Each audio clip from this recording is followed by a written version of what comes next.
All right, in today's video, we're going to be showing you how to do the heater hose replacement. This one is a 2005 GMC Sierra 5.3, same thing as a 4.8. Very simple. Now, there's two different styles to the heater hose connector. Now, these guys do tend to break. We have let the car sit for a little while, but over here, these guys tend to leak. I'm going to be a little aggressive with it because it is leaking. I just don't know where.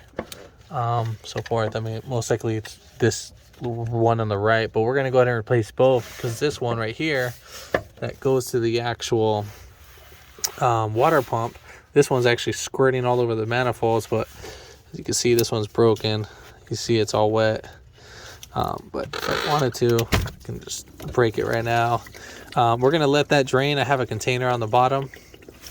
So as we're catching the coolant right there, in the meantime, it'll work out better. So there's two different styles for these connectors. This style connector I do not have a special tool for. I probably do, I just can't find it.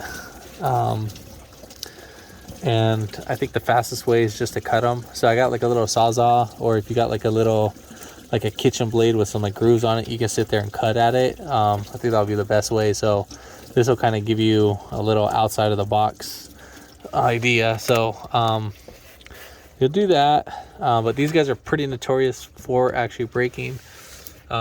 If you needed to get from point A to point B, what you can do, if like the bottom piece wasn't broken, what you can do is you can loop these two right around and you know, just get on your way, and you won't have any, like the heater won't be working, so you won't have any coolant going towards your heater core. So that's just for like an emergency, and then if you wanted to fix it in the meantime, but it's a little simple couple dollar fix. I think you need like a 5/8 union and then like 2 hose clamps for that. But we're gonna do it the right way because obviously it's winter and we do want our heater. So first thing, what we're gonna go ahead and do, I'm gonna use a little sawzall, and from there we're gonna go ahead and cut into it. Now you don't want to cut too deep, you just want to cut enough. So that's what I am gonna go ahead and do. All right, so we're gonna go ahead and get our skills off. If you did want to put some rags right here over here on your ignition coil, you can. So we're gonna go ahead and just cut a little bit. Now I'm not gonna cut too deep, I'm just gonna keep checking it.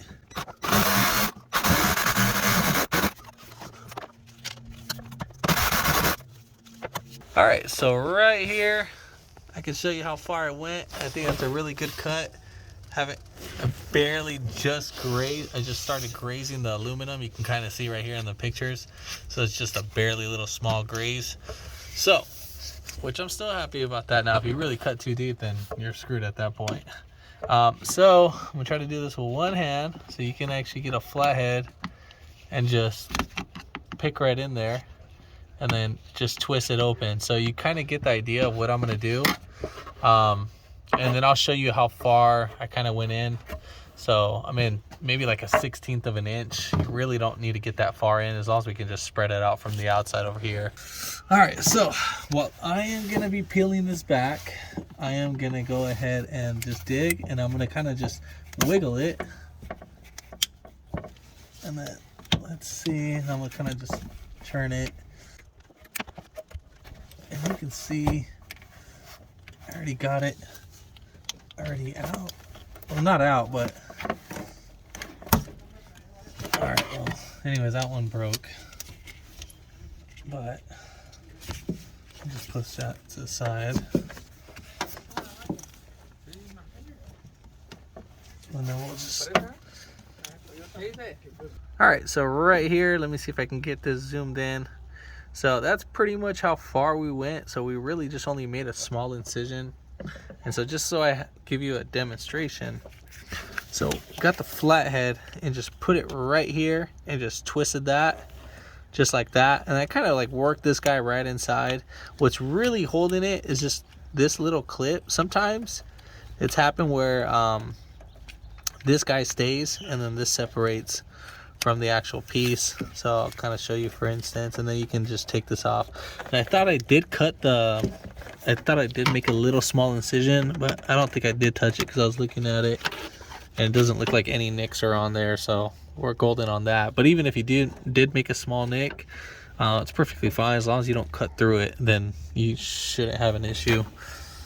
All right, so I'm gonna go ahead and repeat the same thing for the other one. I'm gonna cut through that one with the skill saw or the sawzall, and then we'll go from there.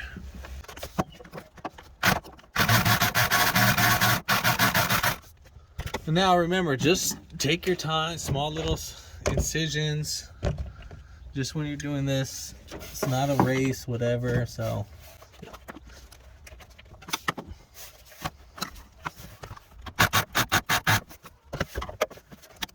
All right, so this one, we already got it through. We broke the little seal on it. And then there we have it. Oh, this one's all rusted out. So let me go ahead and they've both been leaking, but this is the one that's been leaking the most.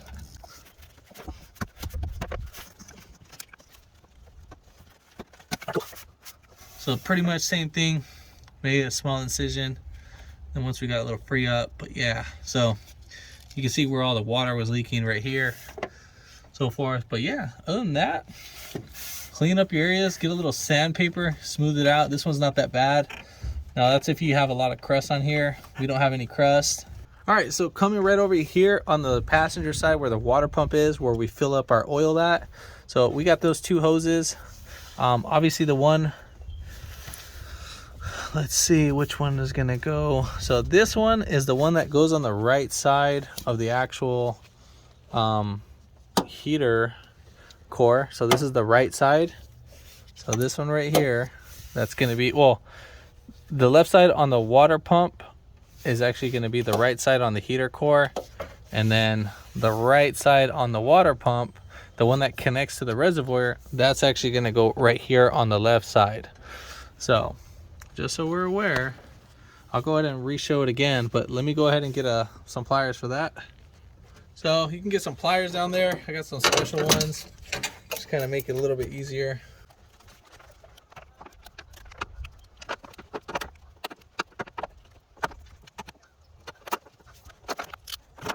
All right, so we're gonna go ahead and take this guy off.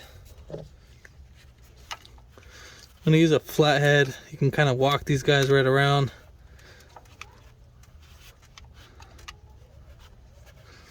All right.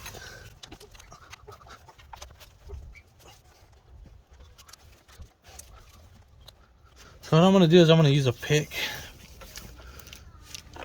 It's just where the camera's at, just makes it more harder.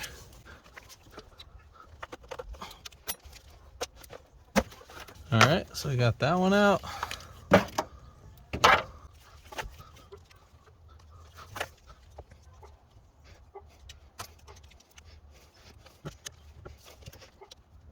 Cool. So then the second hose clamp, or the third one, we got one right here at the bottom of the reservoir. I'm just gonna move this right over. So we got it right here. So we're gonna go ahead and take that off.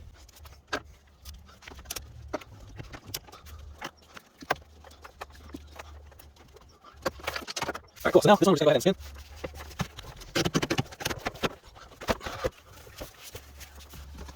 All right, so we're gonna go ahead and put in our hose clamp, or our hoses. So let's go ahead and dive in.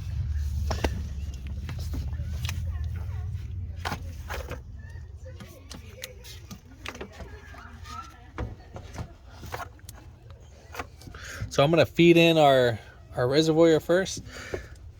I'll go ahead and back out so you can kind of see mostly of everything what I'm doing. So we're gonna go ahead and feed in our reservoir, and then we're gonna go ahead and back it up just a little bit, and then we're gonna go ahead and feed our water pump. And we'll just put in this hose clamp right here. Now be aware how you put in your hose clamps, because if you kind of put it where they're hitting each other or something, then you will have an issue. So I think that should be pretty ideal, so we won't have an issue with the other one. All right, so we're gonna go ahead and connect our second one in.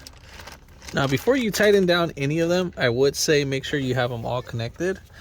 So this one They have little notches too, by the way, and then these 2 notches mean to line them up with this. So we're gonna actually just go ahead and line those up so we can have it fitted correctly. All right, so just the hose that's all long. We're gonna go ahead and spray a little bit of WD-40 on the actual area, so where these guys, so that the little seal inside can actually sit inside perfect and not roll back when inserting these. Now you can put in grease. Now normally I do put in grease, but can't seem to find it. And then try to pull it back, and if it does pull back just like that, then we'll go ahead and push it in again and then pull back. Now this time I heard it clip in, so this one I'm trying to pull back, but nothing's coming back. So I always say do the tug test.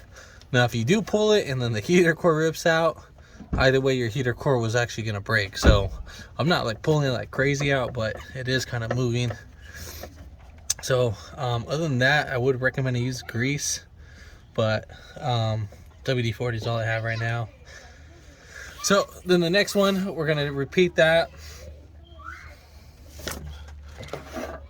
So right here, if you have this style clamp, just like that, all you have to do with these guys, we'll just get a little pick at the end, and then we'll just lift up, pull back as hard as you can, and then it'll clamp up on its own.